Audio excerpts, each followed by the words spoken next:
Okay so hello friends, hope you are doing good. और हमारा assistant professor 2024 का exam हो चुका है कल इंग्लिश का, और आज हम जा रहे हैं पेपर डिस्कशन करने। उसके साथ साथ मैं आपको इस वीडियो में आंसर बताने जा रहा हूं, और मेरे पास सेट बी है। ओके सो ये सेट बी है इंग्लिश का, पेपर 2 असिस्टेंट प्रोफेसर 1 जून कल हुआ था।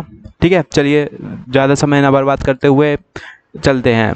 तो पहला क्वेश्चन हमसे पूछा गया है, when was the first novel of the Daniel Defoe published.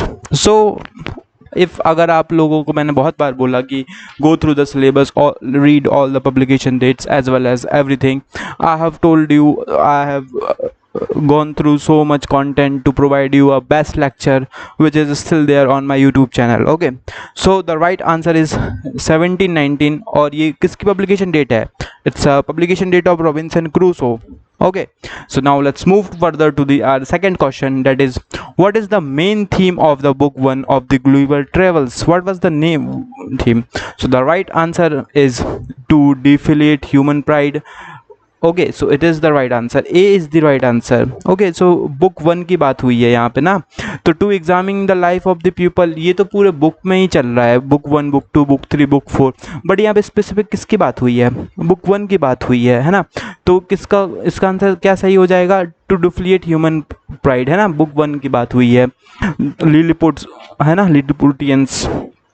Now let's see our question number 3. The book 3 of Gulliver's Travel is about. अब now book 3 के बारे में पूछा है, तो इसका सही आंसर है Voyage to the Laputa, बिल्कुल सही आंसर है। ओके सो बुक 4 की बात करें तो book 4 Houyhnhnms, okay, book 1 Lilliput. Okay, now let's see our question number 4. When was the first issue of the Spectator? का very easy question. Okay, कितनी बार ये साइड में एग्जामिनेशन में MBBS पूछ चुका है, और भी आपको नेट एग्जामिनेशन में ये मैच द फॉलोइंग में आपको दिख जाएगी। ओके, बहुत ईजी है। Now let's see our question number 5. In which ode of Shelley these beautiful lines occurred? Be thou split fierce, my split I be thou me, impetuous one. So देखिए, अब यहाँ पे तो आपको पता है कि पीवी शैले है, हमारे पास सिलेबस में दो चीज़ें पढ़ी हैं, the two ode to the skylark and the ode to the west wind. यहाँ पे ऑड लिखा हुआ है, and ode to the west wind is this correct answer है, ना कि to a skylark. Okay so the right answer is option number D, और ये दो तो आप एलिमिनेट कर ही देते, आपको बचता ये दो, इस दोनों में से आपको 50-50 में से करना था। Now let's move to the question number 6. Which of the following ideas appear in RW Emerson self-reliance? तो इसका आंसर मैं बता दूं कि इसका आंसर बी है। In every work of the genius we recognize our own rejected thoughts, they come back to us with a certain okay, so this is the correct answer. बहुत लंबा क्वेश्चन था, आप अगर एक एक करके जाते तो आपको easily आप अराइव कर सकते थे आंसर पे। Now we will move to the next question, that is question number 7. Which of the following is the correct about R.W. Emerson? इनका जन्म कहाँ पे हुआ था? So friends, we have Boston में तो हुआ ही था, तो ये दोनों ऑप्शंस तो होंगे नहीं। अब ये बचा 3 में, 1803 में हुआ था, 1817 में। सो राइट आंसर 1803 में हुआ था। Now let's see the question number 8. Question number 8. Which of the following works contains the idea? अब यहाँ पे लाइन्स लिखी हुई है, इसको आपको ध्यान से पढ़ लेना है और आपको समझ में आ जाएगा कि किसके बारे में हुआ है यहाँ पे बात। ठीक है, तो आपको सीधे सीधे यहाँ पे इनलाइटेड स्टेट के बारे में दिख रहा है, इंडिविजुअल दिख रहा है, पावर दिख रहा है, और ये सब चीज़ें आपको क्या हाईलाइट कर रही है? ये सीधे सीधे सिविल डिसोबीडियंस की तरफ लेके जा रही हैं। बहुत ही easy question. Now question number 9. In which of the following, ठीक है, किस पोएम में ये लाइन्स आती हैं? I am not a poet of goodness only, I do not decline to be the poet of weakness also. तो आप देख सकते हैं यहाँ पे आई बार बार लगा है, तो आई से आप माई सेल्फ पे चले जाइए, song of my self Walt Whitman is the correct answer. Now question number 10. Which of the given poem is not written by Robert Frost? Very easy question. देखिए, फायर एंड आइस सबको पता है, bridges सबको पता है, ये तो हमारे सिलेबस में थी। अब बची ये दो चीज़ें, तो फ्लावर गैदरिंग भी हमारे रॉबर्ट फ्रॉस्ट है, और राइट आंसर क्या हो जाता है, सॉन्ग ऑफ ब्रॉड एक्स। ये हमारे रॉबर्ट फ्रॉस्ट का वर्क नहीं है। बहुत ही आसान क्वेश्चन है। अगर आपको रॉबर्ट फ्रॉस्ट बहुत ही इंपॉर्टेंट राइटर है अमेरिकन लिटरेचर का, सब बच्चों को पता होना चाहिए उनके major works. Okay, now let's move to the question number 11। What is the setting of the opening scene of the arms and the man. Arms and the man के ऊपर मैंने बहुत डिटेल वीडियो बनाई थी यूट्यूब के ऊपर, बहुत लोगों ने पसंद की, तो आप देख सकते हैं कैसी ओपनिंग है। Option number C is the correct answer. एक लेडी होती है, लेडीज बेड चैम्बर होता है, ठीक है, बुल्गारियन टाउन होता है near Dragoman pass. Now question number 4, the silver box is a silver box. Silver box क्या है, कॉमेडी है, बिल्कुल। ट्रेजेडी में क्या होता है, लास्ट में सब मर जाते हैं, बट सिल्वर बॉक्स में कोई मरता है क्या, नहीं। सिल्वर बॉक्स एक सिगरेट का डिब्बा होता है ना, सिल्वर का, वो चुरा लेता है ना। I have discuss so many characters list also from the silver box. Okay, so comedy है, साइंस फिक्शन तो हो ही नहीं सकता, रोमांस तो है ही नहीं, है ना, कॉमेडी है। Question number 13, to Berlin in Nana is important because. To Berlin क्या है ये। So option number A, it signifies Nana's drive for the new life नहीं, it is a metaphor for the glory of aristocracy. No, it is not. It's reflect the patriotism and the beginning of the Franco-Prussian War. बिल्कुल C is the correct answer. Now option number D, it represents the song of Nana performed earlier. No. Now let's see our question number 14. Lucy's statement. Lucy का statement आता है, एक बहुत अच्छा statement आता है। Nonsense, my dear. We couldn't allow ourselves to be insulted any longer. This war is in honor of France. Reveals the perspective of the war. तो क्या perspective को reveal कर रहा है? She believes the war is necessary to defend France's honor. She criticizes the empire of the engaging in war. She thinks the war is financial burden on their aristocracy. She supports the war only because of her personal connection to the imperial prince. No. D तो हो ही नहीं सकता, C भी नहीं है, B भी नहीं है, तो अब बताइए क्या है आंसर। आंसर नंबर ए, ठीक है, क्वेश्चन ही में छुपा है आंसर, आप कर नहीं पा रहे हैं, बताइए। Question number 15. The significance of the alloy and the Morlocks in the time machine is embedded the fact that we have given the 4 option and what is the right answer? ये alloy क्या था, ये class थे ना Morlocks, so you can see where is the class written, oh based on the class division. Option number D is बिल्कुल correct. Now let's see the question number 16. What does the signified designate? Okay, so signify and signifier, you know, signifier से कोई भी चीज़ें बोलते हैं, tree, तो आपने image बना ली ट्री की, एप्पल की इमेज बना ली, तो right option is B. Now question number 17. Who among the following critics speak of adios the Platonic form? Platonic form के बारे में कौन बात करते हैं, आइए रिचर्ड्स बात करते हैं। ऑप्शन नंबर ए सही है इसका। Now question number 18. Edwards said the scope of Orientalism was published in, कब published हुआ था, ये published हुआ है 1978 में friends. Okay, Orientalism 1978. The theory of gender as a performance is associated with, सीधे सिलेबस से क्वेश्चन आया है, Judith Butler. Now question number 20. According to the Sigmund Freud, what was the composed the thought of the structure का क्या था, composed thought होना चाहिए। Latin drama thoughts, consonant thought, metaphoric thoughts, metonymic thoughts. The right answer is option D, metonymic thoughts. Now we have question number 21. See देखिए, अभी जो भी मैं भी आंसर बता रहा हूँ, मे बी MPPSC जो ऑथेंटिक आंसर की दे उसमें आपको कुछ डिफरेंट मिलेगा, but you know whatsoever answer I am providing it's 99 point genuine, just only 1% is chance that MPPSC किसी और को आंसर मान ले। Okay, now we have question number 21. Chaucer the prologue is a masterpiece, क्या है भाई, इसके प्रोलॉग को पढ़ के हमें क्या मिलेगा, बहुत beautiful observation of the characterisations, तो B is the correct answer. Now question number 22. The host of the Tabard in the Chaucer, कौन था होस्ट, मैंने 50 बार बताया बच्चों को कि Harry Bailey is the host. Okay, B is the correct answer. Question number 23. Red Cross Knight in the Fairy Queen resemblance which of the following? किसको resemblance करता है, सिडनी को, लॉर्ड ग्रे, ये दोनों तो बिल्कुल हो ही नहीं सकते। Now you will maybe confused between the Prince Arthur or Henry IV, but the right answer is option number C, Prince Arthur. Okay, now we have question number 24. Who is the fairy queen in the Spencer the Fairy Queen? Very easy question, and the right answer is A, Gloriana. Question number 25, P.S. Plowman by William Langland is written in, किस में लिखा है? यहाँ पे देखिए आपको confuse करने के लिए दिया हुआ है 4 ऑप्शन। तो सबसे पहले आपको ये जो प्रोज लिखा हुआ है इन दोनों को हटा देना था। अब वर्ड्स बिल्कुल मिल गया। प्लॉमैन ने बिल्कुल, प्लॉमैन, P.S. प्लॉमैन विलियम लैंगलैंड का एक वर्क है, वर्ड्स में वर्क है बिल्कुल, प्रोज में तो नहीं है। नाउ सेक्शन एलिट, और यहाँ पे सेक्शन एंग्लो, तो एंग्लो बिल्कुल, सेक्शन अल्टरनेटिव और non alternative, so it's an alternative verb, so the correct answer is A, 25 का A. This is the set we which I am discussing with you right now friends. Now we have question number 26, The story of the ancient king captured the heart of M.K. Gandhi. Mahatma Gandhi, when he was child, the story was depicted in one of the following plays. तो ये 4 कविताएं, मतलब 4 place दी हुई हैं: अभिज्ञान शकुंतलम, मालविका मित्रम, दशाकुरुकम and Harishchandra. So the right answer is Harishchandra, D.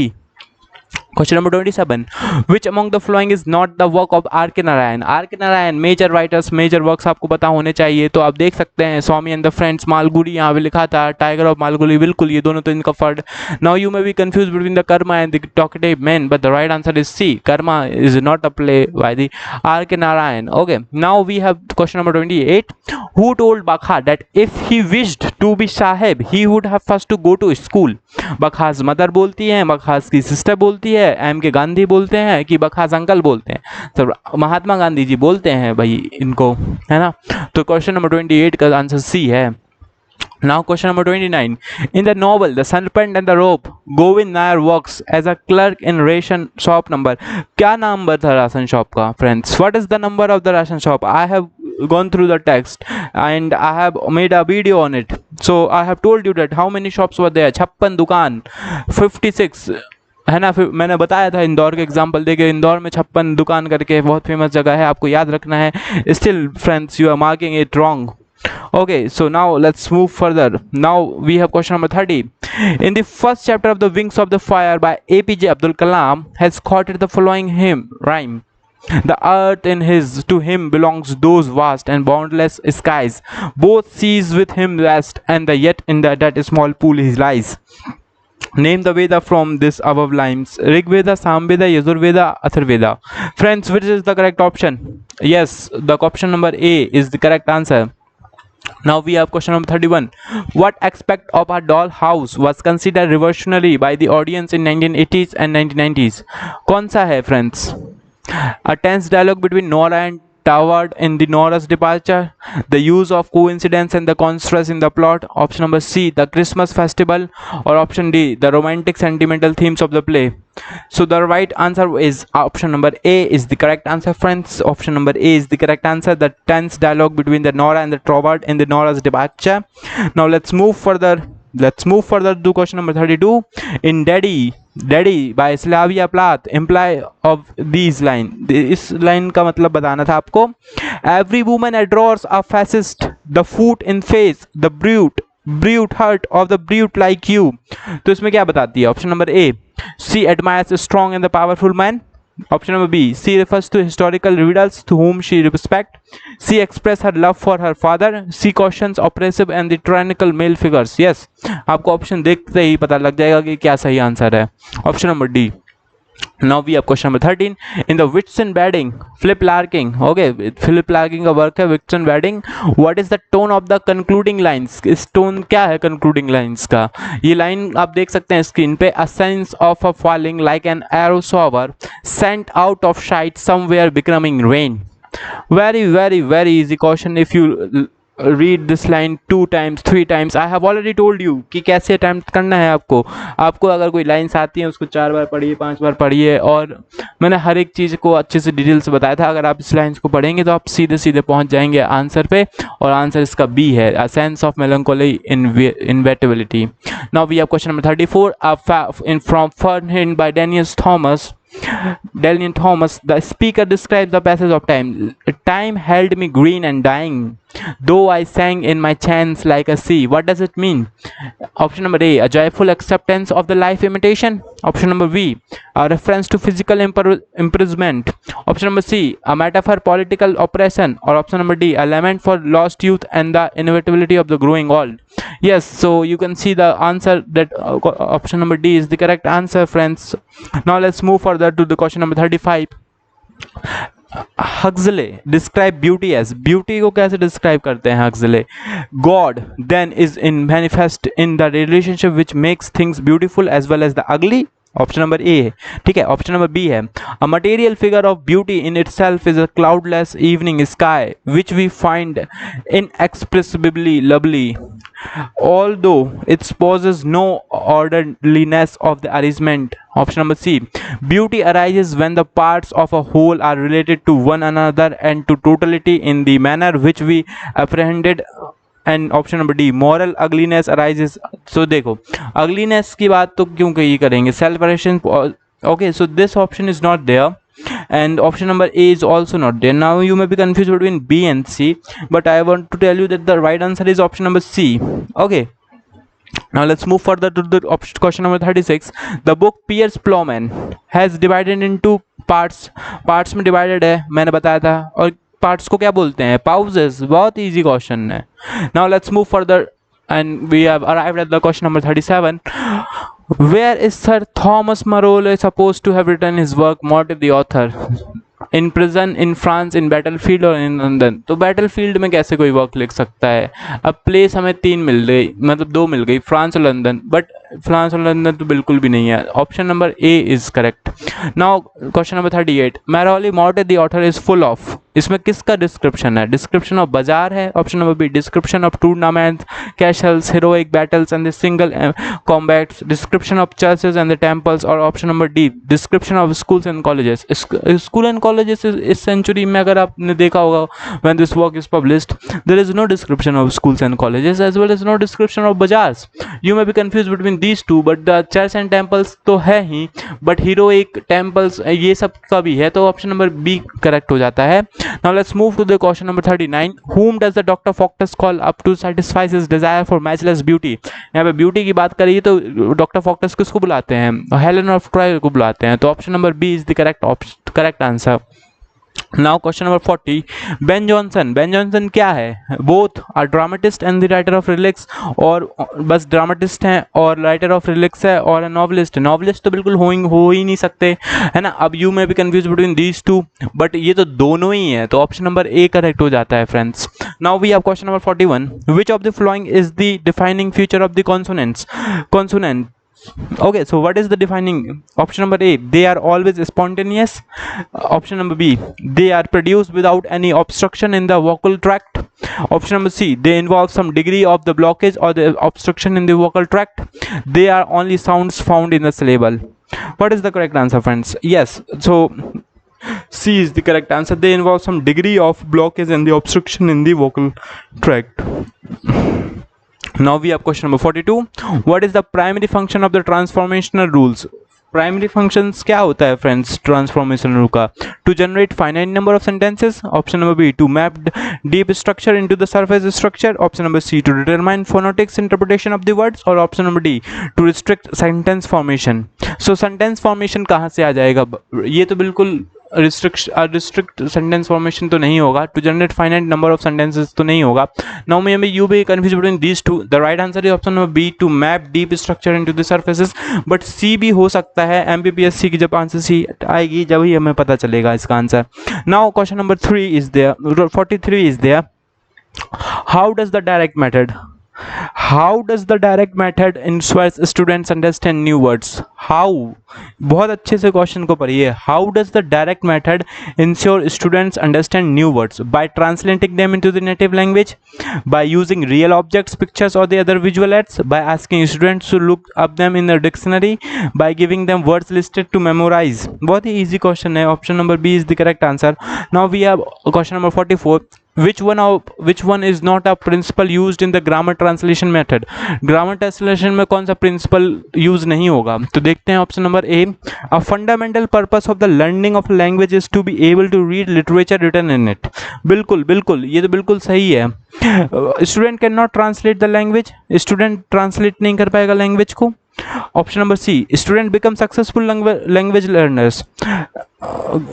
And option number D, reading and the writing are the primary skills, reading and the writing are the primary skills. बिल्कुल option number ए और डी तो बिल्कुल सही है, और यहाँ पे हमें नहीं गलत बताना है ना। Student can not translate the language, अरे भाई यहाँ पे नहीं पूछा है, ड्रामा ट्रांसलेट में तो सीख जाएगा, तो बी भी नहीं होगा। Option number C is the correct answer. बहुत ही ध्यान से पढ़ना था और ये आंसर आप पे बन जाता है easily. Now we have question number 45. Which of the following is an example of acronymous interaction? So see, there is two type of thing.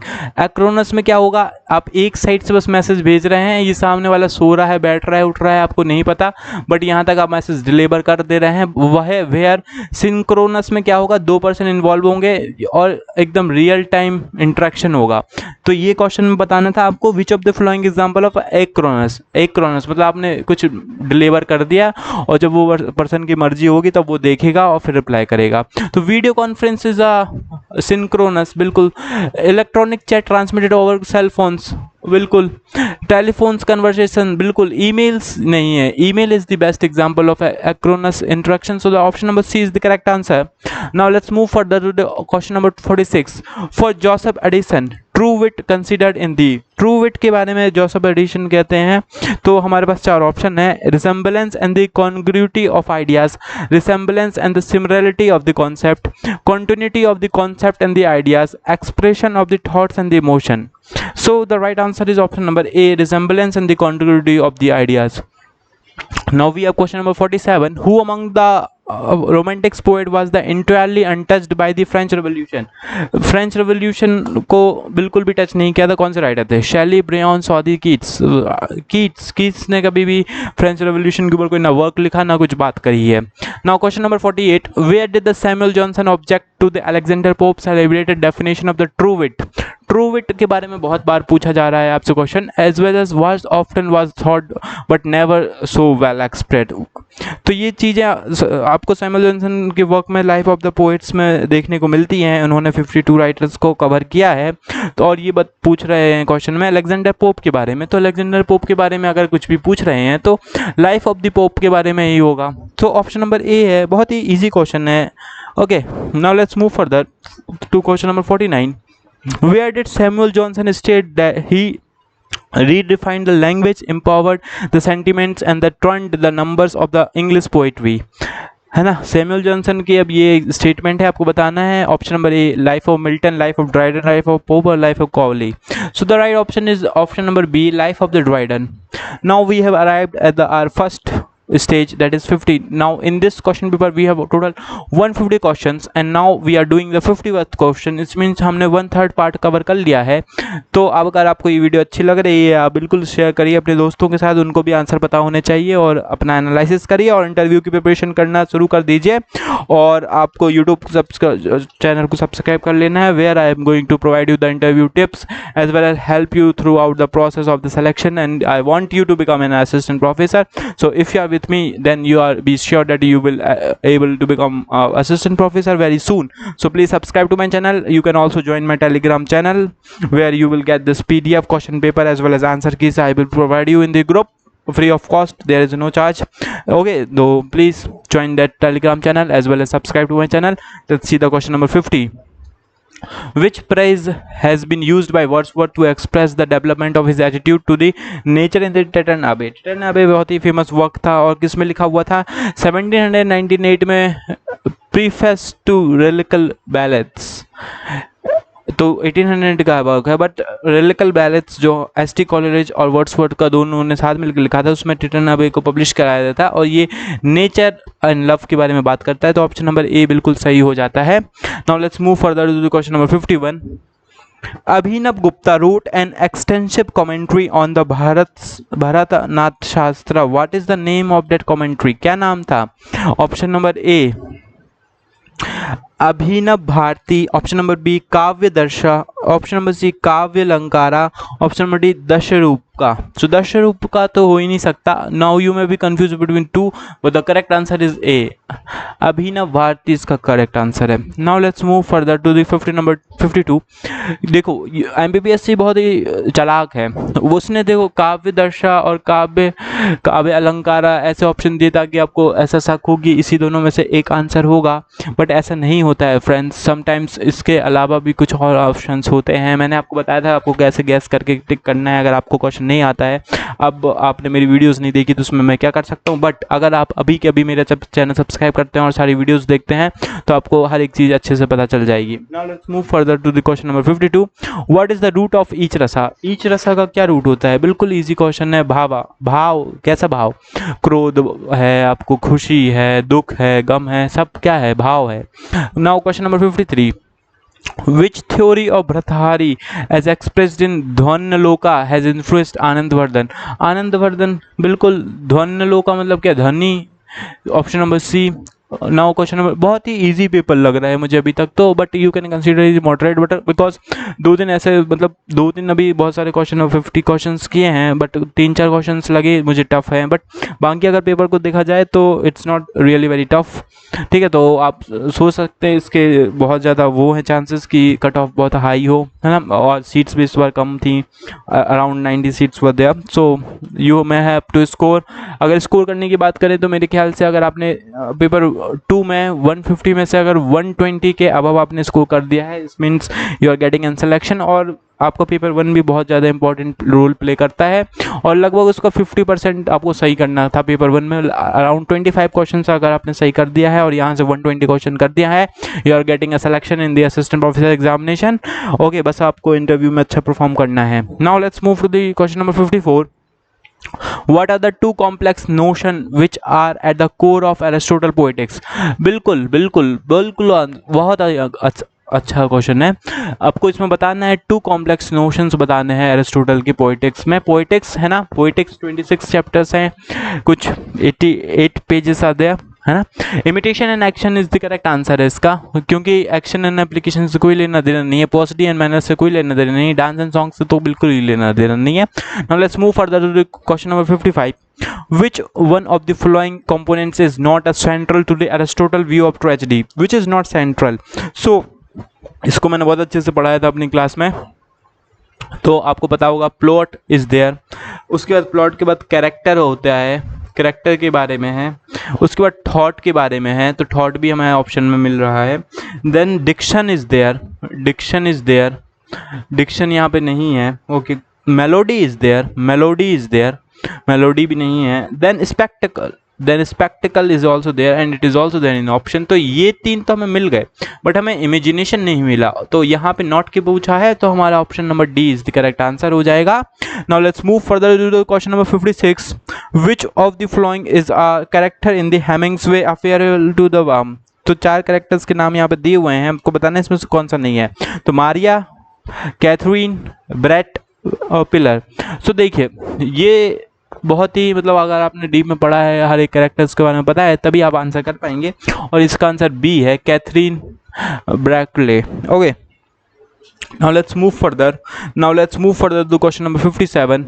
Which of the following are the womanist concern as per the Alice Walker's perspective? Alice Walker के perspective से आपको बताना था, और this approach draws on the black for expression womanish which underlines adult, mature, responsible and the courageous behavior. Womanist behavior would be benefit women and men both. Womanism is the same as the feminism. तो इसमें आप देख सकते हैं option 1 only 2 and 3, only 1 and 2 3 और 1 2 3। सो अगर आप अच्छे से इसको पढ़ेंगे तो you may think that option number D will be correct, तीनों के तीनों सही हैं, और यू मे थिंक दैट कि ये वाला ऑप्शन तो बिल्कुल 3 है, तो 3 तो आना ही चाहिए, तो 3 के साथ 2 है, तो ये वाला मार देते हैं। और आप देखो, बट अगर इसका आंसर मैं बताऊं तो ये पूरा डिपेंड करता है एमपीपीएससी के ऊपर, but according to me the right answer है ऑप्शन नंबर 2, क्योंकि यहाँ पे ब्लैक फोक एक्सप्रेशन के बारे में बात किया है, और आई थिंक इनका कोई ब्लैक फॉक्स से लेना देना नहीं है, तो अगर आप 1 को एलिमिनेट कर दें तो ये 3 ऑप्शन हट जाएंगे और ऑप्शन नंबर बी आपका करेक्ट आंसर हो जाएगा। Now let's move to the question number 58. Which one of the following is not a character in a novel the Shadow Line? Shadow Lines है ना, अमिताभ घोष का वर्क है। इसमें से आपको बताना है कौन सा। आपको कैरेक्टर्स मैंने बहुत अच्छे से कराए थे और आपको करके जाने थे। बहुत सारे क्वेश्चंस आपको यहाँ पे कैरेक्टर्स से देखने को मिल रहे हैं। नाउ आपको माया देवी बिल्कुल कैरेक्टर है, जतिन कक्करू बिल्कुल ये मर जाते हैं, Ella is also there but Hilda is not there, तो ऑप्शन नंबर सी हो जाएगा आपका correct. Now 59, question number 59, choose the correct option to find in filling the blanks. ये फिलिंग द ब्लैंक्स करना है। Bharati Mukherjee Jasmine was published in, Bharati Mukherjee फिर से publication जिससे आई थी, और ये कब आया था, मैंने कराया था 1989 में है इसका सही answer. Now let's move further to question number 60. Choose the correct option to fill in the blanks. In the novel The Namesake, the other name of Google is, I have, मैंने ये कराया था, निखिल नाम है। ये गोगोई अपने नेम को बिल्कुल भी पसंद नहीं करता है और ये अमेरिका में चला जाता है और ये अपने आप को निखिल नाम से रख लेता है, निखिल गोयल। बट फिर बाद में ये इसकी बंगाल से एक शादी हो ये बंगाल की एक लड़की से शादी हो जाती है एंड देन वो उसको डिवोर्स दे देता है और वापस से उसके नाम एक जो बुक उसके फादर ने गिफ्ट की होती है उसे पढ़ता है और फिर ये रियलाइज़ करता है अपने नेम का इन्फ्लुएंस, और यहाँ पे इसकी सेल्फ डिस्कवरी होती है और इसका करेक्ट आंसर निखिल है। Okay, now we have question number 61. What is the name of the neighbour of the Christiana who accompanies her in the Pilgrim's Progress? तो बिल्कुल ईजी क्वेश्चन था। अब अगर ध्यान से पढ़ते और इसमें बताना था आपको कि जो क्रिश्चियना है इसका नाइबर कौन था पिलग्रिम प्रोसेस में, जॉन बनियन है ना। तो Mrs Timorous Mercy, Mrs Worldly Wiseman और Mr Faithful. Okay, Mr Faithful. So you have to tell me the correct answer. The right answer is Mercy. Mercy is the correct answer. इन सब का कोई लेना देना नहीं है। Now question number 62. Robert Burton एक वर्क लिखते हैं Anatomy of Melancholy under the pseudonym of, ये मैंने कराया हुआ है क्वेश्चन। तो बिल्कुल सर रिचर्ड फ्रांसिस बर्टन तो बिल्कुल भी नहीं है, बटलर तो हो ही नहीं सकता। Then B is the correct answer. When was the anatomy of melancholy publish? Very easy question. Publication date से आई थी 1621 में ही पब्लिश हुआ है। Who called the rape of the lock as the most attractive of the all ludicrous composition in which the new things are made familiar and familiar things are made new? बताइए friends. तो ये एकदम the rape of the lock को किसने, अब देखो यहाँ पे लाइव्स ऑफ द पोएट्स एक और क्वेश्चन देखने को मिल रहा है। लाइव्स ऑफ द पोएट्स का किसने लिखी है? सैमुअल जॉनसन ने लिखी है, तो इसका आंसर डी है। Now let's move to the question number 65. The Rape of the Lock is a very easy question यार, बिल्कुल मॉक हीरोइक पोएम है। स्वामी विवेकानंद फादर्स क्या थे? टीचर थे, लॉयर थे, बिजनेसमैन थे, साइंटिस्ट थे, लॉयर थे। जे कृष्णमूर्ति, जे किस पे स्टैंड है? जगन जय जोसेफ जिद्दू कृष्णमूर्ति। मैं कितनी बार तो फुल नेम लिया हूँ अपनी क्लास में। 68. In which act of the Abhijnana Shakuntalam does Dushyant find the ring and his memory of the Shakuntala returns? Which is the correct option? तो यहाँ पे आप देख सकते हैं Dushyant finds the ring and his memory of Shakuntala returns, ये act 4 में होता है। आपको बिल्कुल इसको डीप में पढ़ के जाना चाहिए था। I will consider this question as a moderate question, थोड़ा सा टफ है। Now 69. When does the character of the Havadana become a complete horse? हैवदना का करेक्टर कंप्लीट हॉर्स कब बन जाता है? अगर आपको मैंने समरी पढ़ाई, अगर आपने देखी होगी वीडियो, तो आपको पता होगा कि एकदम लास्ट में वो घोड़ा बन जाता है। तो option number A. Now we have this one, question number 17. For which book Mahesh Dattani won the Sahitya Academy Award in the year 1998? And we have this work Dance Like a Man in our syllabus. You may have marked it like it's syllabus, तो syllabus से कोई question आया होगा, but ऐसा नहीं है friends, ऐसा बिल्कुल भी नहीं है। इसका सही आंसर है final solution in the other place. Okay, क्योंकि 1998 की बात करी गई है फ्रेंड्स। साहित्य अकेडमी अवार्ड इनको 1998 for the final solution in the other place के लिए दिया गया था। Please remember it. Now let's move further to question number 71. The second coming by the W B. Yeats, है ना, डब्ल्यू.बी. ईट्स से क्वेश्चन आता है। What is slouching towards the Bethlehem to be born? ये एक है हमारे पास स्टेटमेंट। अब इसको बताना है what is this. So it's a divine messenger bringing salvation, और option number B a fearsome apolitical force. बिल्कुल यहाँ पे आपको जैसे ये वर्ड देखने को मिला, ये आपको सही आंसर बन जाएगा। Option number B is the correct answer. Now let's move further to the question number 72. In the Westland, what does these lines mean? See, April is the cruelest month, breeding lecalas out of the dead land, mixing memories and desire, strilling dull roots with the spring rain.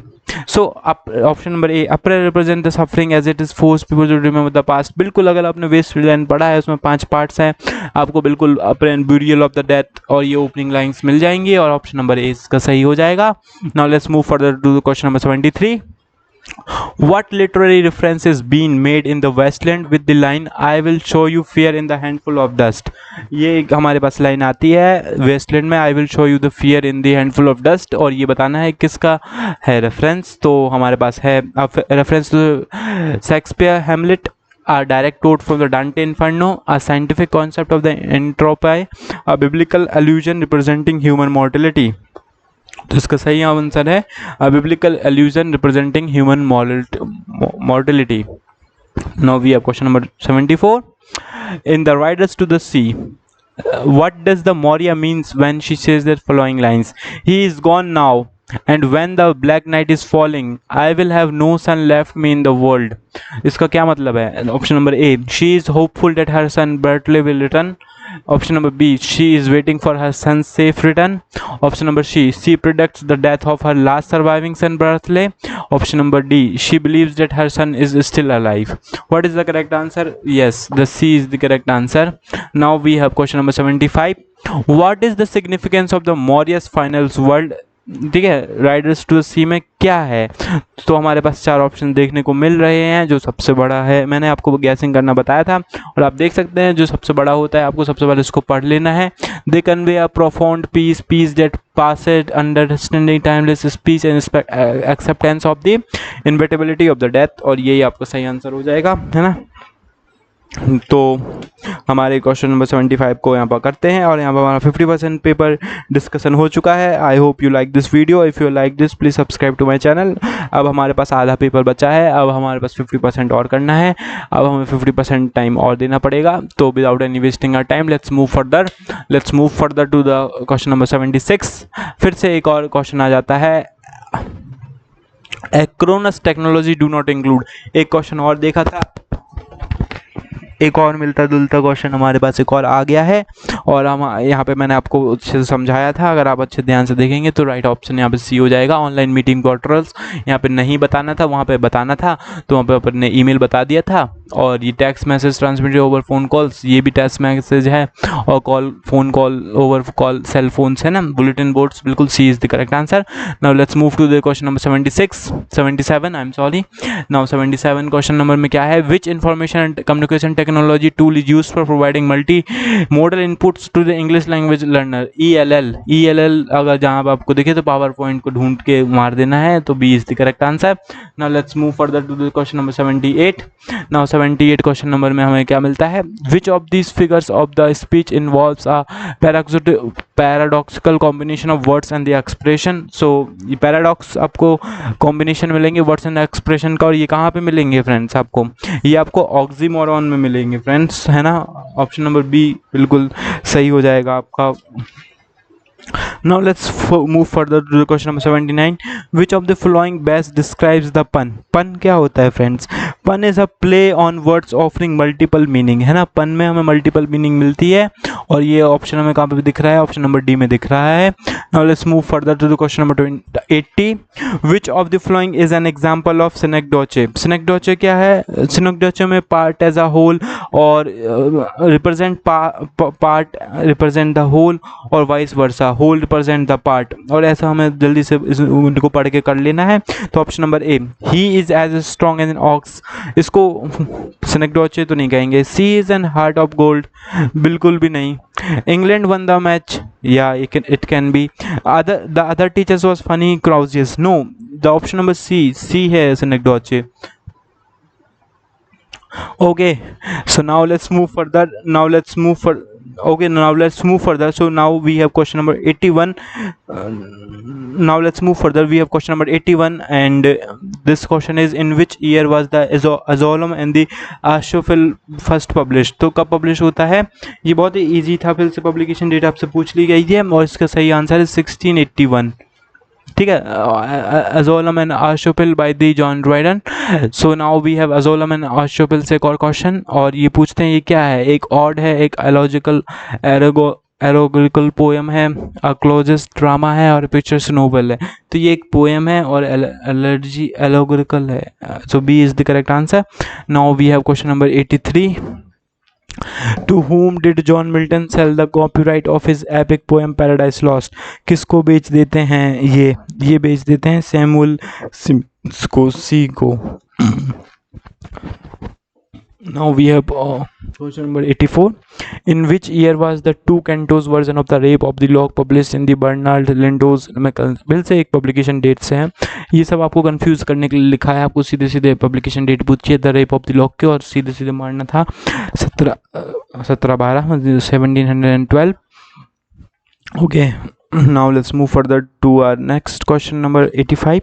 In which poem the following lines occurs? But at my back I always hear time's winged chariot hurrying near. ये आपको कहाँ पे, ये चार poem आपको दी गई हैं, the ecstasy, the rape of the lock, the good morrow, the rape of the lock तो अब एकदम हटा दो। अब यहाँ पे तीन में आप देख सकते हैं कि यहाँ पे आपको थोड़ा मेटाफिजिक्स मिल रहा है, तो मेटाफिजिकल राइटर्स ही ने लिखा हुआ है, और मेटाफिजिकल राइटर्स की तीन वर्क है, एक आपने एलिमिनेट कर दिया, एलिमिनेशन मेथड लगा दी है, और अब यहाँ पे आप बहुत ज़्यादा कंफ्यूज हो रहे हैं, तो मैं सही आपसे बता दूं कि option number D is this, to his mistress is the correct answer. Now let's move further to question number 86. One of the following does not belongs to the qualitative research. एक qualitative research से answer आया हुआ है, वो बहुत ही ज़्यादा tough question आया है, मुझे नहीं लगता कोई किसी पे बना होगा, बट मेरे पे बन रहा है अभी, मैं आपको चाह रहा हूँ बताने। तो ये इसका सही आंसर है सी। ये इकोनॉमिस्ट है ना, ये इकोनॉमिक हिस्टोरियन है, और यही आंसर है, यहाँ पे नोट पूछा है, और ये सारे ही हमारे क्वालिटेटिव रिसर्च हैं, किसी पे नहीं बना होगा। Now let's move to the 87 question number 87। Which of the following methods is not used for collecting primary data? कौन सा डेटा नहीं यूज़ होता है, नॉट बताना है। तो यहाँ पे observation method, interview, objective method नहीं होगा ना, सी होगा आंसर इसका। Now we have question number 88। Which of the following is the source of secondary unpublished data? Secondary source of unpublished data आपको बताना है, सेकेंडरी डाटा, और यहाँ पे आप ऑप्शन को अच्छे से ध्यान से पढ़िए, आपको आंसर अपने आप पता चल जाएगा। तो ऑप्शन नंबर ए है publications of the international bodies and their subsidiaries organizations, the central state, बहुत ज़्यादा बड़ा था, लोगों ने मारा, यही होगा आंसर, बट ऐसा नहीं है, इसका आंसर ये नहीं है। देखते हैं option number B, technical and the trade journals, option number C, personal diaries and letters, option number D, books, magazines and the newspaper. बहुत ही ज़्यादा मतलब कन्फ्यूजन है, बट इसका answer according to me is the personal diaries and the letters, but books, magazine and newspaper भी answer हो सकता है, और technical trade and the journals भी हो सकता है, और द सेंट्रल, और ये भी हो सकता है। अब MPPSC बता दे इसका आंसर क्या है, but according to me the best suitable answer is option number C, but still I am not sure, so you have to check for it the MPPSC answers की। Now let's move further to option number 89। The source of secondary publish data is, क्या है data का secondary publish source? Unpublish biographies and the autobiographies, data available in scholars, data available with the trade associations, labour bureaus and the other public private individuals and the organisations, public record and the historical documents. Yes, the D is the correct answer. Now question number 90. Which search engine indexes scholarly research from the many journals, books, papers across the many disciplines? Very easy, Yahoo तो search engine है, search engine से क्या ही लेना देना research का, है ना। Bing, Microsoft search, www, ask, Google scholar सही होगा, option number A. Now we have question number 91. According to the Robert Leand, what aspect of human memory compels his wonder? सो इसका आंसर डी है, it is the efficiency rather than the inefficiency of human memory that compares the wonder. Now let's move further to the question number 92. According to A.G. Gardner, what does the rule of the road means? Rule of the road क्या mean करता है?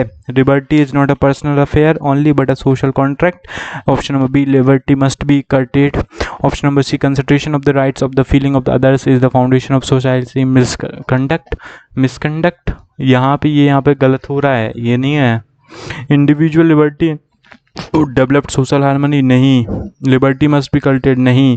Liberty is not a personal affair, A is the correct answer. 92 का A है. Question number 93, what is the correct sequence of the 3 sections parts. E.M. Forster के बताना है, 3 parts थी ना. Mosque caves temple, mosque caves temple कहाँ पे दिख रहा है? ऑप्शन नंबर बी में दिख रहा है, बी सही हो जाएगा. D.H. लॉरेंस सनसन रबर्स किसका एग्जाम्पल है? 4 ऑप्शन दिए हुए हैं, इसका सही ऑप्शन ए है. आप अपने अकॉर्डिंग प्रोनाउंस कर लें क्या लिखा हुआ है. Now let's move to the further question number 95. What is the meaning of the epigraph et egotens animum dictum in the artist from the portrait of the artist as a young man? तो इसका आप जब subtitle देखेंगे तो इसको आप देख सकते हैं, ये वाली लाइन यहाँ पे लिखी मिलेगी और इसका मैंने आपको बताया था आंसर क्या है. And he applied his mind to the unknown arts, तो ऑप्शन नंबर डी करेक्ट हो जाएगा. Now question number 96, the rime of the ancient man open with, किसके साथ ओपन होता है? Ballads like the directness, lyrical subjectivity, dramatic monologue और musical awareness. So इसका right answer है option number A, ballads like the. But कुछ लोग कह रहे हैं dramatic monologue is also there in the rime of the ancient man. Let's see the MPPSC क्या सोचती है. Now question number 97, to some of his contemporaries John Keats appear as a member of. John Keats का member पूछा था, अगर आपने अच्छे से पढ़ा है पूरे स्कूल्स तो आप ये बहुत ईजिली कर लेते. और जॉन कीट्स किसके मेंबर थे? कॉकनी स्कूल के मेंबर थे, तो बी सही आंसर हो जाएगा. Now question number 98, Tom Jones of Foundling है ना, adventure of Tom Jones of Foundling is a best described as a, क्या है? पास्टोरल नैरेटिव है, मतलब कॉमिक एपिक इन प्रोज है, फेरिक नैरेटिव है, बरस्क्यू है, पास्टोरल नैरेटिव है. क्या है friends? It's a comic epic in prose है, तो ए सही आंसर है इसका. Now we have question number 99, about which novel does the Jane Austen writes it is the rather too light and bright and sparkling it's one sad. बहुत ही easy question था, हमारे syllabus में pride and prejudice है और यही सी answer है इसका. Now question number 100, which character in the Jane Austen Pride and Prejudice is a kind of grotesque. So इसका आंसर ऑप्शन नंबर सी है, मिस्टर कॉलिंस. डिडक्टिव रिसर्च क्या है फ्रेंड्स? थ्योरी और hypothesis are developed. Option number B. No research strategy, no research is design to test the hypothesis, ये तो बिल्कुल नहीं होगा. Non specific observation are used, non specific ये भी नहीं हो सकता. Bottom approach is used, no no no. Option number A is the correct. Now एक बिल्कुल ही अपोजिट क्वेश्चन हमारे पूछ दिया है एंड इंडक्टिव रिसर्च के बारे में बताना है, तो टॉप डाउन अप्रोच, यहाँ पे बॉटम डाउन अप्रोच और टॉप डाउन बिल्कुल नहीं है. जनरल ये उल्टा लिखा हुआ है, ये यहाँ पे आना चाहिए था और ये यहाँ पे आना चाहिए था. और इसका आंसर मैं बताना चाहूँगा आपको, तो बिल्कुल B is the correct answer. Theory is developed as the result of the data analysis. Now let's move further question number 103. और 103 क्वेश्चन नंबर बहुत ही ज़्यादा लंबा था और लेंदी था, बट आप जैसे ही क्वेश्चन पढ़ते हो और पहला ऑप्शन पढ़ते हैं, in descriptive research the research has use the fact और the information already available and analyse these to make a critical evaluation of the material. बिल्कुल यही आंसर है इसका. Now question number 4, a qualitative approach is not based on the researcher's own description, emotion, reasons, generalization. तो बिल्कुल reason is not based on research on reason. बिल्कुल आप अगर कोई लॉजिकल रीज़न लगा रहे हो उससे कोई लेना देना नहीं है. बाकी इमोशन भी हो सकता है. लेट्स सी एमपीपीएससी का आंसर देता है. Now we have question number 105. Qualitative approach is characterized in the broad sense by. Qualitative approach बताया था, 4 ऑप्शन दिए थे, तो मैं बता दूं इसका सही ऑप्शन डी है, the result based on the number and the statics. Okay Okay, so now we have question number 106. According to Longinus on the Sublime, which of the following is not a genuine source of the sublime or sublimity? Grandeur of thought, the inspiration of the vehement emotion, timidity, diction and use of metaphor. बिल्कुल grandeur of thought की तो बात की हुई है, metaphor की बात तो की हुई है, द इंस्पिरेशन ऑफ ये भी है ही, ये सी नहीं है, नॉट पूछा है तो सी हो जाएगा. Question number 107. The poet is an man speaking to the man has mentioned in which it is mentioned. So now it is mentioned in question number 107 का A is the correct answer. बहुत ही easy. Man speaking to man, William Wordsworth refers to lyrical birth when published 1800. Now question number 108. The best poetry will be found to have the power of forming, sustaining and delighting us as nothing else can. Was written by Matthew Arnold is the correct answer. B is the correct answer. Now question number 9. Practical criticism was written by, it is written by the I.A. Richards. Ferdinand de Saussure explained what the bond between signifier and signifiant is. It's an arbitrary. A is the correct answer. Which of the characters mentioned below does not belong to As You Like It? यहाँ पे इतने सारे characters दे दिए हैं आपको, मैंने बोला था करेक्टर अच्छे से पढ़ के जाइएगा। तो इसका 111 का सही आंसर है बेनेडिक्ट एंड द बैट्रेस। ये यहाँ पे इसके करेक्टर्स नहीं है, बाकी सारे ही इसके करेक्टर्स हैं। टच स्टोन तो बिल्कुल है ही, और ऑर्नेडो है तो यहाँ ओलिविया हो भी होगी, तो ये दोनों तो होगा ही नहीं, तो ए बिल्कुल हो जाएगा आंसर। आगे चलते हैं। In which play Shakespeare has given the sympathetic treatment to the Shylock. Shylock जैसे ही दिखा आपने मार दिया मर्चेंट ऑफ द वेनिस, और कहीं पे शाइलॉक तो है ही नहीं, है ना। Now question number 13, what causes Hamlet downfall in the Shakespeare play Hamlet. So ये अगर आपने अच्छे से पढ़ा होगा तो option number C is the correct answer, indecisiveness है।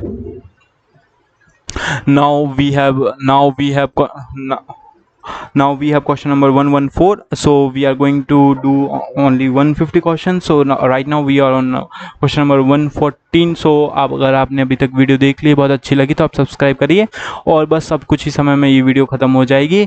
So just wait for a while and I hope you like this video. So now let's see how many essays of Bacon appeared in this third edition. कितने ऐसे लिखे थे बताइए। 10 लिखे थे, 38 लिखे थे, 48 लिखे थे, 58 लिखे थे। So the right answer is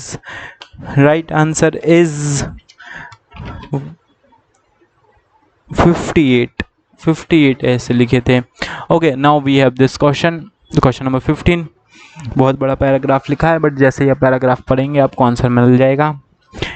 If a man writes little, he had need have a great memory.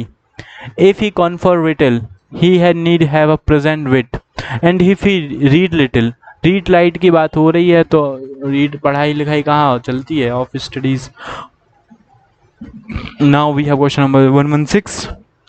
It is good to speak the truth, but it is better to live truthfully. Who said this word? Sri Aurobindo, Mahatma Gandhi, Sarojini Naidu, Swami Vivekananda. तो देखेंगे, आपको एक दो बार line पढ़ेंगे तो आपको great leaders के नाम अपीयर होंगे, 2 ग्रेट लीडर्स के नाम अपीयर होंगे, महात्मा गांधी और विवेकानंद। इन दोनों का तो कोई लेना देना होगा नहीं। Now you will be have 50-50 choice, but what will you do now? But the right answer is Mahatma Gandhi, option number B. Now question number 117, tribute to Upanishad is an poem composed by. It is the composed by the Nissim Ezekiel. So the right option is option number D. Now we have question number 18, Which of the following works is not written by the A.K. Ramanujan? A.K. Ramanujan के द्वारा क्या लिखा नहीं गया है? The Striders, A Time to Change, Relations, The Interior Landscape। तो आप सीधे सीधे देख सकते हैं, टाइम टू चेंज तो आइजिकल का वर्क है, नजीम आइजिकल का वर्क है, तो ये A.K. रामानुजन का कैसे होगा? तो बी ऑप्शन सही हो जाएगा। Option question number 119, out of the following works by Rabindranath Tagore which was the last to appear. बिल्कुल आपको बतानी है। तो द क्रेसेंट मून ये कब होता है पब्लिश? ये 1913 में होता है फ्रेंड पब्लिश। गीतांजलि 1910 में होता है। फायरफ्लाइज कब होता है? 1928 में होता है। और पोएम्स कब लिखते हैं ये? 1909 में। सबसे लास्ट में पूछा गया है ना लास्ट, तो फायरफ्लाइज सी हो जाएगा answer. Now we have question number 120। ये टफ क्वेश्चन कहलाएगा। मैंने बताया था आउट ऑफ द सिलेबस भी कुछ पूछेंगे आपको, बट राइटर्स तो वही है, आपको इंपॉर्टेंट वर्क्स मैंने कराए हुए थे, आपको करके जाने थे, आप पे बन जाते हैं answer. Now let's see the question number 120। In which year did APJ Abdul Kalam join DTD and P as an senior scientific assistant? आप यहाँ पे बहुत सारा हिंट दिया हुआ था क्वेश्चन में, सीनियर साइंटिफिक असिस्टेंट, तो सीनियर है तो सबसे बाद में होना चाहिए ना, तो सबसे बाद में आपको 55 दिख रहा होगा, 58 दिख रहा होगा, ये दोनों तो हो नहीं सकता था, तो आपको सबसे लास्ट वाला मार देना था बी, और ये सही हो जाता। This is the way to do the tukka. Now we have question number 121. In essay on Milton, Macaulay described Milton as। Milton को कैसे Macaulay ने डिस्क्राइब किया है, ये मैंने बहुत अच्छे से कराया था क्लास में, और इसका सही आंसर डी ही है answer. The glory of English literature बोलते हैं मिल्टन को, T.B. Macaulay. Okay, now let's move further to the question number 122. What is the relationship between Pip and the Joy? Pip and Joy का क्या रिश्ता था? So Pip and Joy was a brother in law और guardian, D था इसका सही answer. 123 the original title of the Mill on Floss has been Sister Maggie, C is the correct answer. ये नहीं हो सकता, ये नहीं हो सकता, ये नहीं हो सकता। 124 the phase the second in the test of the Arborealis is called the Madden no more, the Madden phase। अब यहाँ पे द सेकेंड फेज है, तो द मैडन तो फर्स्ट फेज था ब्रो, तो maiden no more is the second phase, तो A answer हो जाता है, बहुत ही इजी था। Now question number 125 what is the central irony in the silver box regarded the legal system.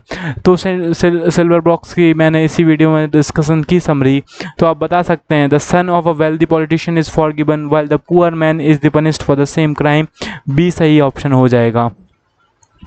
Now we have question number 126. Choose the correct option to fill in the blanks. Emily Dickinson died in birth तो को सबको पता होती है, क्या आपको death पता होती है? बहुत ही मुश्किल क्वेश्चन था बट सही आंसर इसका सी है। Choose the correct option to filling the blanks. Morning becoming an Electra is based on, किस पे बेस्ड है? A monologue describing lust and desire, O'Neill's autobiography, Oresteia cycle of the classical Greek playwright Aeschylus, the way of American upper class. बिल्कुल B तो नहीं होगा, C D तो नहीं होगा, ए और सी में से एक हो सकता है, सी भी हो सकता है, ए भी हो सकता है, MBPSC बताएगा कौन सा सही आंसर है। Now 128 which of the following is not the correct about the John Osborne look back and the anger, look back and the time of the play is the present, present है क्या time? बिल्कुल। Act 2 happens after the 2 weeks of the act 1, बिल्कुल। Act 3 happens after the several months, oh several months नहीं several days, यही तो है, यहाँ पे नॉट पूछा है, यही तो है, सी है answer. Now question number 129 which among the following given statement is not correct about the Patrick White Happy Valley? Happy Valley कौन के मतलब कौन सा स्टेटमेंट गलत है? Happy is the last novel of the Patrick White, Happy Valley is the first work of the Patrick White, Happy Valley is the panoramic novel of the Australian life, Happy Valley was the first published in London in 1939। Publication data याद थी आपको इसकी? अगर याद थी तो आपको पता होगा ये बिल्कुल इसमें पब्लिश हुआ है और बिल्कुल पास्टोरल पैरानॉमिक नोवेल है ऑस्ट्रेलियन लाइफ की, और ये फर्स्ट नोवेल थी बिल्कुल, बट लास्ट नोवेल तो नहीं थी, इसके बाद भी इन्होंने बहुत सारे वर्क लिखे हैं, तो ए सही आंसर हो जाएगा। Now question number 130 which of the following given statement is not correct about the Mark Twain's adventure to Huckleberry Finn, इसके बताना है कि कौन सा करेक्ट नहीं है। तो ऑप्शन नंबर ए देखते हैं, it is justify the moral ways and the pure life, Twain wrote is the sequel to the adventure of Tom, बिल्कुल सीक्वल आया था। Twain begin it in 1876 and finished in, publication date 1884 है और ये start कर सकते हैं, ये भी सही हो सकता है। It was the criticize for his supposedly encouraging boys to swear, smoke and run, बिल्कुल बिल्कुल ऑप्शन ए बिल्कुल नहीं लग रहा है मुझे, तो A is the correct answer. Now 131 पे पहुंच जाते हैं। One of the following is not used for the qualitative data analysis, चार ऑप्शन दिया था, ट्रांसना मतलब Microsoft Excel, Minitab, so the right option is A. Now let's move further to the question number 132, and it says that which of the following software package is not used for the qualitative data analysis। तो कौन सा नहीं है tool बताइए? बहुत ही confuse होंगे, आपने सोचा होगा कॉलीफ्लावर तो वो फूल गोभी होता है, इसको मारो, बट ऐसा नहीं है, ये ऐसा भी सॉफ्टवेयर है, तो ये बिल्कुल नहीं है। NVivo भी है, ग्रेफाइट प्रिज्म, और इस दोनों में से एक ऑप्शन होना चाहिए, B is the correct answer होगा, ठीक है, बी होगा इसका answer. Now question number 133 the basic form of citation according to MLA handbook 8th edition MLA handbook मैंने बहुत अच्छे से कराया था, और इसका सही ऑप्शन सी है। और सी क्यों है? क्योंकि हमारे ऑथर्स का लास्ट नेम पहले आएगा, फर्स्ट नेम आएगा, फिर टाइटल ऑफ द बुक आएगी, प्लेस ऑफ पब्लिकेशन आएगा, पब्लिशर, ईयर ऑफ द, ये सब चीज़ें आएंगी, बिल्कुल सही है। Now let's move further to the question number 134 how to write a book in the anthology और द कलेक्शन। ये बहुत ही ईजी क्वेश्चन था, अगर आप कभी एंथोलॉजी का आइडिया है तो ऑप्शन नंबर डी इसका सही होगा। Now question number 135 the full form of abbreviation, में बच्चों जैसा क्वेश्चन दिया था, modern language association. 136 when was the first part of the Pilgrim published, बहुत ही इजी क्वेश्चन आया था, when what is published, it was published 1678। Who advises Christian to flee from the city of destruction in the pilgrim process? किसने किया था? The right answer is evangelist. Okay, now we have this 138. Milton coined the word pandemonium for the place of Satan. D. Question number 139. In Paradise Lost, Book 1, Milton evoking the heavenly mused states in the theme of justify the base of the God to the man is the correct answer. यहाँ पे इस दोनों में आप confuse हुए होंगे but सही option इसका बी है. Now we have question number 140. Who is second in command of defeat of archangel Satan? तो Beelzebub is the correct answer. Question number 141 का आंसर है. और क्वेश्चन पहले क्वेश्चन पढ़ लेते हैं. The phrase ye shall be blessed by him in the times of tribulation occurs in which register? So the right answer is religious register. इसका option number C सही है. Question number 142. How is dialect continuum formed? कैसे dialect in continuum form होता है? Dialects merge into each other और a sudden break from one language to the another. Sudden break तो नहीं होता है. A dialect is spoken in multiple language नहीं. A type of official नहीं. A is the correct answer. Now let's move further to the question number 143. Which of the following statements about the informal style is true? Which of the following is true? Informal style is energy. Informal style has its own rules for deletion, contraction and the words voice. Informal style is always incorrect. Informal style is random. The correct answer is option number B. Now let's move further to the question number 144. According to Ferdinand de Saussure, what is the correct term for the psychology of sound? Psychology of sound के लिए correct है तो phonetics is the correct answer. How are the phononyms represent? कैसे phononyms आपने अगर अच्छे से phonology पढ़ी होगी तो ब्रैकेट में उल्टा ई ऐसे लिख देते हैं ना. सो ये ब्रैकेट यहाँ पे दिख रहा है. So option number A is the correct answer. Now we have question number 146. In Tennyson, the lotus eater, what does the mariner desire after eating the lotus fruit? Lotus fruit को खाने के बाद क्या हो जाता था? To continue their journey with the renewed vigor, we will strive. नहीं, बिल्कुल जर्नी तो कंटिन्यू नहीं करना चाहते थे. Option number B. To return home immediately, we will return home. नहीं, घर नहीं जाना चाहते थे. घर तो जाना ही नहीं चाहते थे. To abandon their journey and live in idleness, we will return no more. बिल्कुल C is the correct answer. D option को पढ़ने की जरूरत ही नहीं है. Now question number 147. In Robert's Browning the last light together, what does the speaker ask for the final wish? Last light together में सबसे पहले क्या किया था? One last light with his beloved के साथ एक राइड पे जाना चाहता था. And option number B is the correct answer. Now we have question number 148. In Dover which Matthew Arnold refers to the Greek dramatist? यहाँ पे देखो आप कंफ्यूज हुए होंगे. यहाँ पे बहुत ज़्यादा कन्फ्यूजन क्रिएट हुआ होगा. ग्रीक ड्रामाटिस्ट के बारे में पूछा गया है और यहाँ पे आपको बहुत सारे ग्रीक तीन लोग दिख रहे हैं बस. एक्युलस तो ये वॉर हीरो था ना, तो ये नहीं होगा. नाउ एरोपिडस एंड सोफोक्लिस, इसका सही आंसर सी है. Now we have question number 149. In DG Rossetti the blessed damozel, where is the damozel standing while awaiting for the her रबर? कहाँ पे इंतजार कर रही थी? तो ये तो इंतजार कर रही थी कहाँ इंतजार कर रही थी? In the rampart of the God's house, in the garden on earth, in the depth of hell, on a ship sailing in heaven. ये तीनों तो बिल्कुल नहीं है. Option number A is the correct answer. Now question number 150 and it is the last question and finally we have did it. We have analyzed the question papers very smartly. I have told you all the answers. So if you like this video, please subscribe to my channel and I will bring so much content for UGC NET which आप उसकी 21 तारीख से exam होने वाली है. अगर if you want to crack that examination, you can subscribe to my channel and I will provide you the videos. You have to watch it and we will clear it. We will also create the JRF. Okay, so now let's see the question number 150. In essay on Milton, how does Macaulay critiques Johnson's life of Milton? कैसे critics करते हैं? Option number A, he praised Johnson for his fair and unbiased critic. Option number B, he argues that the Johnson's criticism is tainted by political bias. Option number C, he agrees with the Johnson's claim that the Milton's poetry is overrated. Or option number D, he suggested that Johnson was indifferent about the Milton box. So the right option is, which is the right option, friends? Yes, the option number B is the correct. He argues that the Johnson's criticism is tainted by the political bias. Okay, so here we have done this video. Thank you so much for watching. Thank you.